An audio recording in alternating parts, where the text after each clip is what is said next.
सर्वांना माझा नमस्कार। आज या व्हिडिओच्या माध्यमातून मी आपल्यासोबत सेवा साधना गुरुकुलच्या एका माजी विद्यार्थ्याची सक्सेस स्टोरी शेअर करणार आहे। आज मी आपल्यासोबत ज्या विद्यार्थ्याची सक्सेस स्टोरी शेअर करणार आहे त्या विद्यार्थ्याचं नाव आहे रोहित भागवत कुटे। रोहित कुटे हा विद्यार्थी हिसवण या गावचा, हिसवण तालुका जिल्हा जालना। रोहित कुटे जेव्हा गुरुकुलमध्ये होता तेव्हा त्याला आम्ही लाडाने रोहन असं म्हणत असायचो, म्हणून यापुढे व्हिडिओमध्ये मी रोहितचा उल्लेख रोहन कुटे असा करणार आहे। तर रोहन जेव्हा गुरुकुलमध्ये आला तेव्हा तो इयत्ता 4थी मध्ये होता। इयत्ता 4थी, 5वी, 6वी, 7वी, 8वी म्हणजे शैक्षणिक वर्ष 2015-16, 16-17, 17-18, 18-19 आणि 19-20 असे 5 वर्ष रोहन गुरुकुलमध्ये होता। म्हणजे रोहन हा सेवा साधना गुरुकुलच्या पहिल्या बॅचचा विद्यार्थी। जेव्हा तो गुरुकुलमध्ये आला तेव्हा खूप छोटा होता, म्हणजे 4थी म्हणजे 10 वर्ष वय फक्त। तर आला तेव्हा खूप रडायचा, मला घरी जायचंय, आजोबांकडे जायचंय असं म्हणून तो खूप रडायचा। तर त्याला समजावून सांगावं लागायचं आणि तो गुरुकुलमध्ये पहिले वर्षी थोडा रडायचा, पण नंतर नंतर तो गुरुकुलमध्ये चांगला रुळला आणि 5 वर्ष त्याने गुरुकुलमध्ये शिक्षण पूर्ण केलं। त्याचा शैक्षणिक बेस सुद्धा खूप छान होता। शिक्षक शिकवित असताना त्याचं अटेन्शन खूप छान असायचं आणि त्याच्या ताबडतोब पाठ व्हायचं। अभ्यासात तो खूप हुशार होता।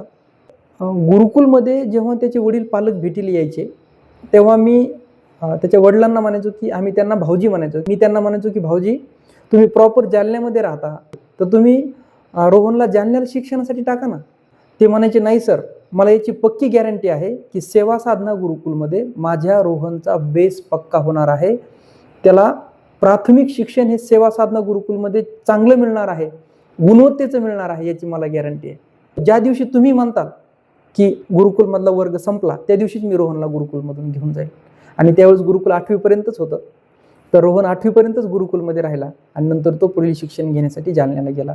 तर त्याने 10वीला 70% मार्क्स मिळवले, 12वी सायन्समध्ये 65% मार्क्स मिळवले।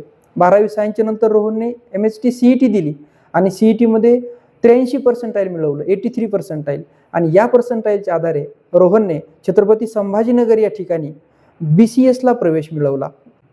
BCS इन कम्प्युटर इंजिनिअरिंग हा 4 वर्षाचा कोर्स आहे। रोहन सध्या 3ऱ्या वर्षामध्ये शिक्षण घेत आहे आणि सध्या विप्रो या कंपनीमध्ये 6 महिन्यांची इंटर्नशिप पूर्ण करत आहे। पुढील वर्षी Rohan BCS in computer engineering पूर्ण करणार आहे। रोहनचं स्वप्न आहे की IT कंपनीमध्ये मला जॉब करायचा आहे। रोहनचं हे स्वप्न नक्की पूर्ण होणार आहे, कारण की त्याचा शैक्षणिक बेस चांगला आहे, त्याच्याकडे संस्कार आहेत आणि तो खूप गुणी विद्यार्थी आहे। रोहनच्या वडिलांना या व्हिडिओच्या माध्यमातून मी खूप खूप धन्यवाद देतो की त्यांनी गुरुकुलमध्ये त्यावेळेस कमी व्यवस्था असताना सुद्धा आपला मुलगा गुरुकुलमध्ये ठेवला। ते प्रॉपर जालन्यामध्ये राहायचे तरी सुद्धा त्यांनी रोहनला गुरुकुलमध्ये ठेवला आणि त्याचा शैक्षणिक बेस पक्का करून घेतला। म्हणून रोहनच्या सक्सेस स्टोरीमधून आपण हे शिकूयात की जेव्हा पालकांचा गुरुकुलवर विश्वास असतो तेव्हा तो विद्यार्थी घडतो।